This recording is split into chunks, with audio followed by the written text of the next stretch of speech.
North Korea is a regime arming with missiles and weapons of mass destruction while starving its citizens.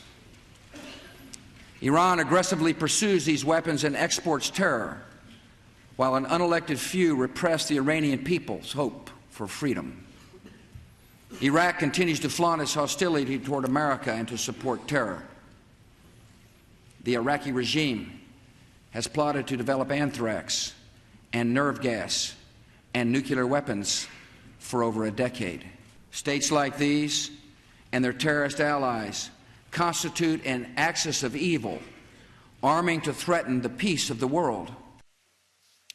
A look back at President George W. Bush's 2002 State of the Union address. Later tonight, President Trump will deliver his first address since taking office. And the question on everybody's mind, how will it stack up against his predecessors? For more on that, let's bring in presidential historian Doug Wead. Doug, good to see you. Good to see you, So too, let's start with what we just saw from President Bush's 2002.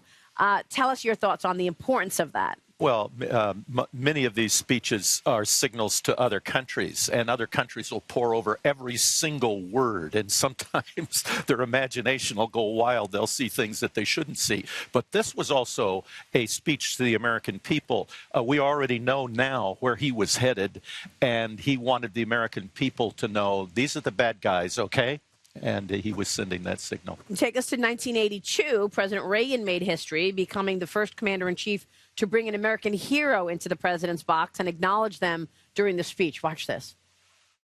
And we saw the heroism of one of our young government employees, Lenny Skutnik, who, when he saw a woman lose her grip on the helicopter line, dived into the water and dragged her to safety.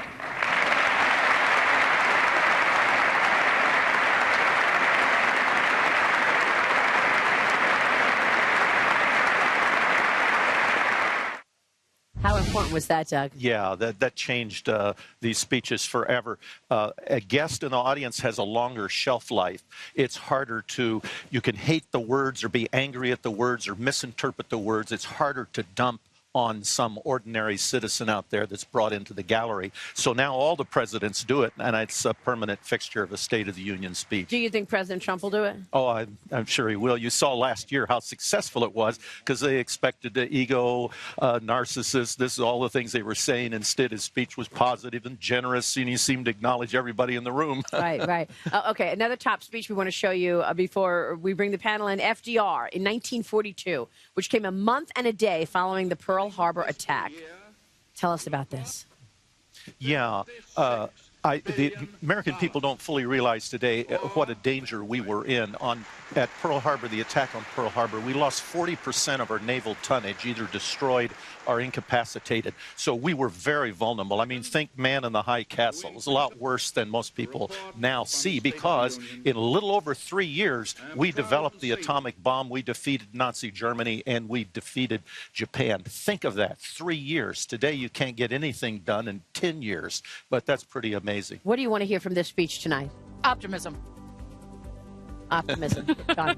I want to hear to what extent this moment resembles other moments that we've seen when the economy was doing really well. Real quick. This is the antithesis. 1975, Gerald Ford said the State of the Union is not good, but Trump's going to say jobs, jobs, It's jobs. good. Doug Wead, thank you. We'll be right back.